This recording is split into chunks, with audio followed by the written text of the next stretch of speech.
Officers వచ్చారంటే ఏం రాజ్యం నడుస్తుంది? మార్పు అంటే ఇదేనా? ప్రజలు ఇదే కోరుకున్నారా అనేది ఒక్కసారి ఆలోచించమని కోరుతా ఉన్నాను. ప్రజాపాలన అంటే ఇదేనా ప్రజాపాలన అనేది దయచేసి ఆలోచించాలి అధికారంలో ఉన్న వాళ్ళందరూ కూడా అని మనవి చేస్తా ఉన్నాను. ఈరోజు ప్రతిపక్షం శాసనసభ్యులు ఉన్న దగ్గర ఏ విధంగా అయితే ఓడిపోయిన మీరు స్టేజ్ మీద తీసుకొచ్చి కూర్చోబెడుతున్నారో మీ నియోజకవర్గాలలో కూడా అదే విధంగా మీరు మీ దగ్గర ఓడిపోయిన వాళ్ళని కూడా స్టేజ్ మీద తీసుకొచ్చి కూర్చోబెట్టండి. అదొక సంప్రదాయాన్ని మీరే తీసుకురండి, లేకపోతే చట్టాన్ని తీసుకురండి. ఓడిపోయిన వాళ్ళు కూడా స్టేజ్ మీద ఉండాలి అని మొట్టమొదటిగా మా గౌరవ ముఖ్యమంత్రి రేవంత్ రెడ్డి గారి నియోజకవర్గంలోనే మొదలు పెట్టండి. ఓడిపోయిన వాళ్ళని కూడా నాతో పాటు పక్కన కూర్చోబెట్టుకుంటాను మీరు మొదలు పెడితే డెఫినెట్ గా మేము కూడా దాన్ని యాక్సెప్ట్ చేసి ముందుకు తీసుకెళ్తాం.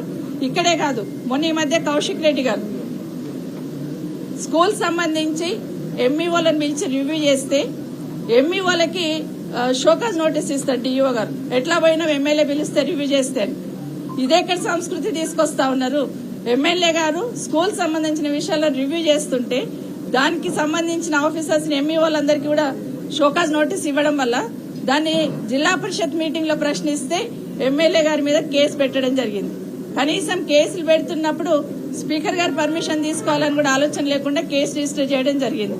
కోవా లక్ష్మి గారు తను ప్రోటోకాల్ పాటించట్లేదని తను కలెక్టర్స్ వాళ్ళని అడిగితే అక్కడ కూడా మమ్మల్ని మా విధులకు ఆటంకం కలిగించారని కేసు పెట్టడం జరిగింది.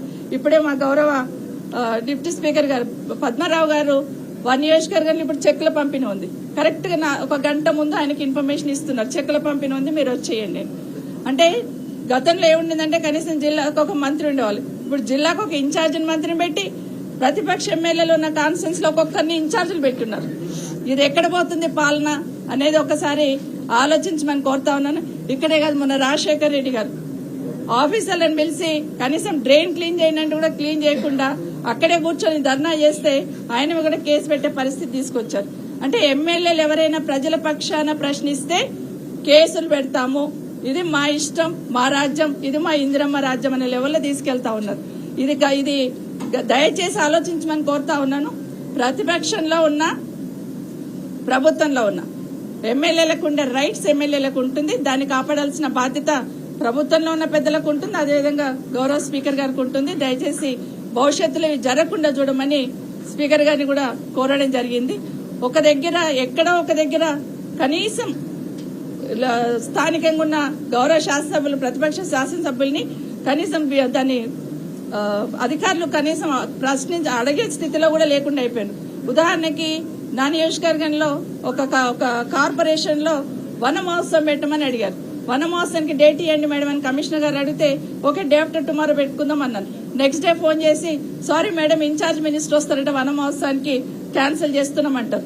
అంటే చెట్లు పెడితే కూడా ఆ చెట్టు కూడా మాకు ఓటేస్తుందా? కనీసం దానికి కూడా మాకు అర్హత లేదా పోయేదానికి? దానికి కూడా ఇన్ఛార్జ్ మినిస్టర్ రావాలా?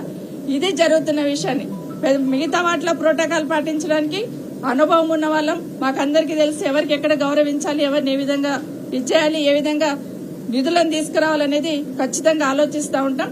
గౌరవించి ప్రజాప్రతినిధులను గౌరవించడం అనే సిస్టమ్ ఏదైతే ఉందో దాన్ని దయచేసి కొలాప్స్ చేయొద్దని గౌరవ ముఖ్యమంత్రి గారిని, ప్రభుత్వాన్ని, అదేవిధంగా గౌరవ స్పీకర్ గారు కూడా కోరుతా ఉన్నాం.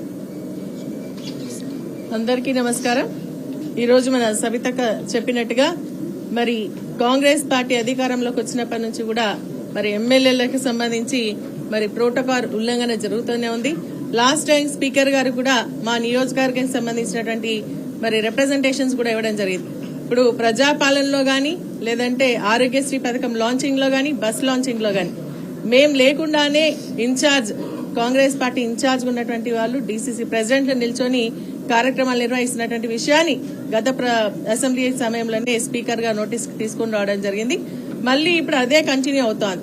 సర్వసభ్య సమావేశాలు అంటే ఎలక్టెడ్ రిప్రజెంటేటివ్స్ రావాల్సినటువంటి సమావేశాల్లో కూడా వాళ్ళే వచ్చి కార్యక్రమాలు నిర్వహిస్తూ గెలిచినటువంటి ఎమ్మెల్యేకి అక్కడ కనీసం ఇన్ఫర్మేషన్ కూడా ఇవ్వకుండా పోవడం జరుగుతోంది.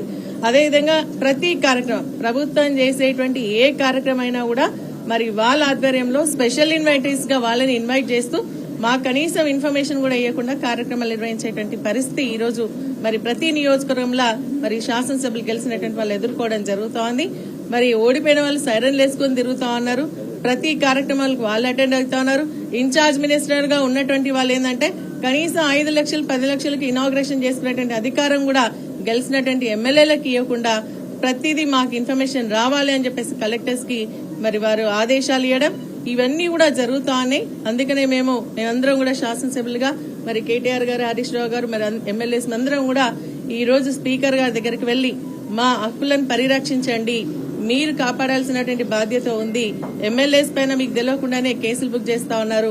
ఎమ్మెల్యేస్ కి సంబంధించినటువంటి మరి ఏదైతే ప్రివిలేజ్ ఉందో ఆ ప్రివిలేజ్ అని కూడా తుంగలో తొక్కుతా ఉన్నారు. కాబట్టి మేము ఈ రోజు ప్రివిలేజ్ మోషన్ అంతా శాసనసభ్యుల ఆధ్వర్యంలో మరి వారికి ఇవ్వడం జరిగింది.